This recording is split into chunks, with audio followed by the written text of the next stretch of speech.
All right, let's get right into it.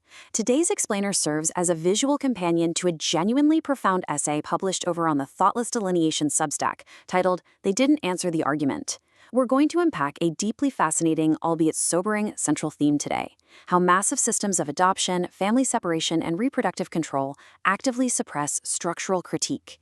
We'll be walking through a real-world case study to understand the exact mechanisms used to silence inconvenient voices, and, more importantly, how you can actually recognize these tactics when you see them out in the wild. Okay, let's dive into this case study. A few weeks ago, the author of Thoughtless Delineation got hit with a pretty scathing Facebook review. The reviewer accused the publication of being systemic misogynist, transphobic, and racist. They claimed the author made remarks promoting pedophilia and sex trafficking, and they wrapped it all up by stating the person running the site is very clearly mentally unwell and not receiving support.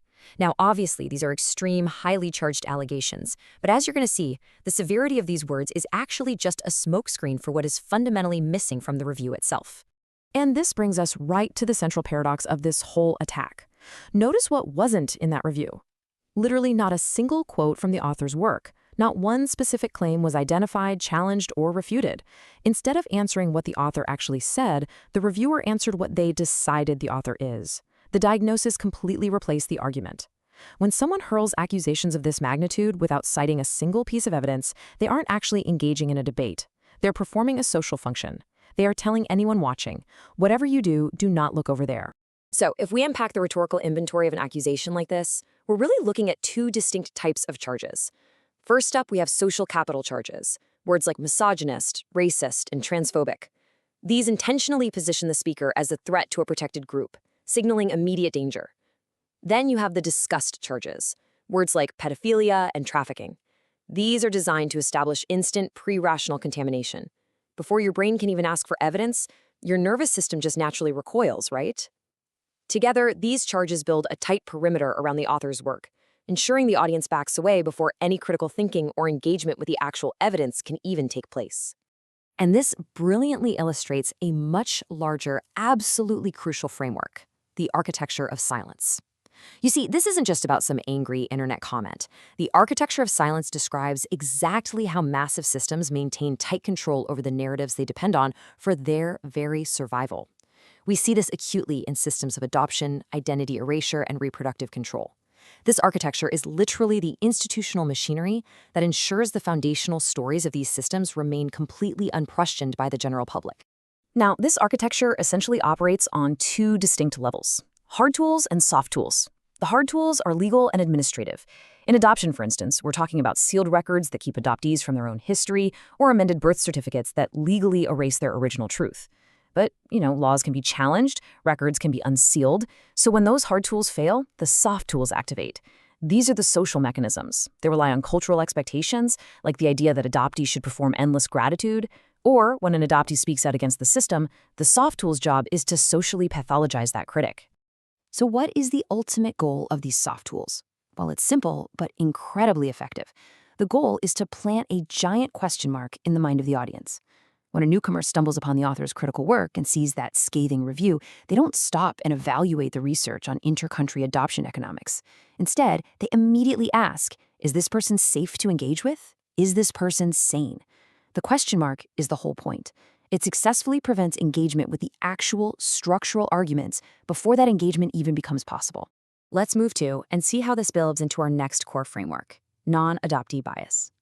It is so important to understand that the person who wrote that review probably wasn't acting out of some conscious malice or grand institutional strategy.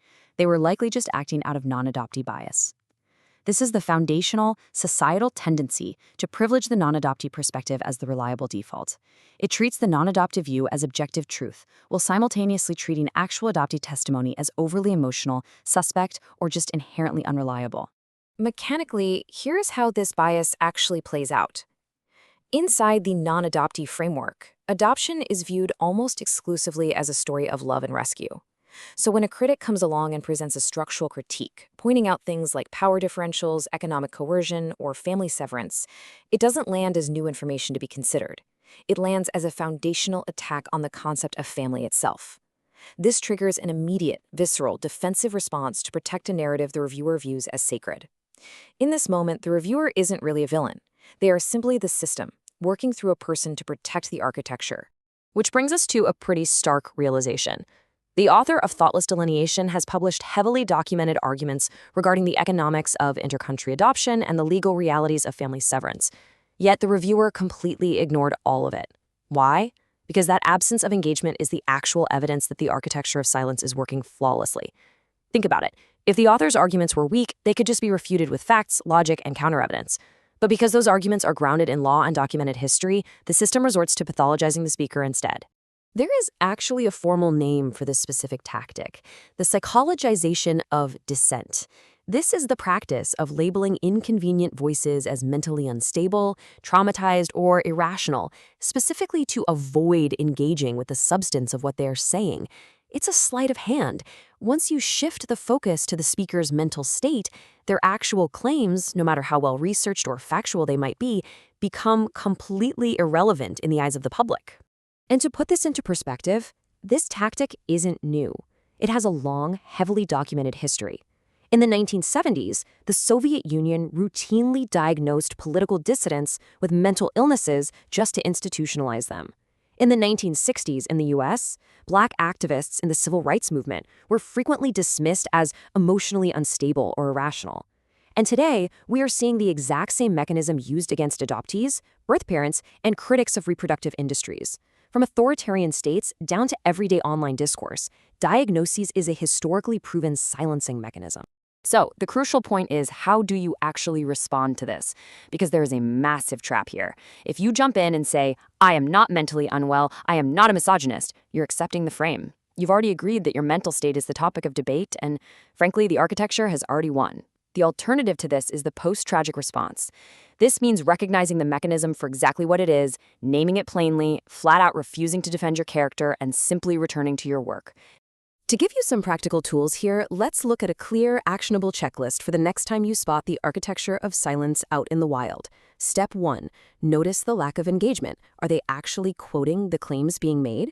Step 2. Notice the rhetorical inventory. Are they stacking social capital and disgust charges to create that perimeter we talked about?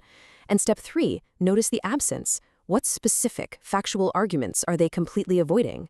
Just identifying these steps completely neutralizes the emotional impact of the attack.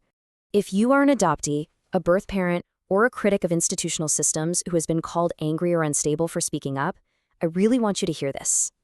The accusation is evidence of contact. Silence does not attack. If you are being pathologized, it is because you have named something true. So reframe these attacks. They are absolutely not a sign of your failure. They are absolute proof that your work is successfully threatening the architecture of the system.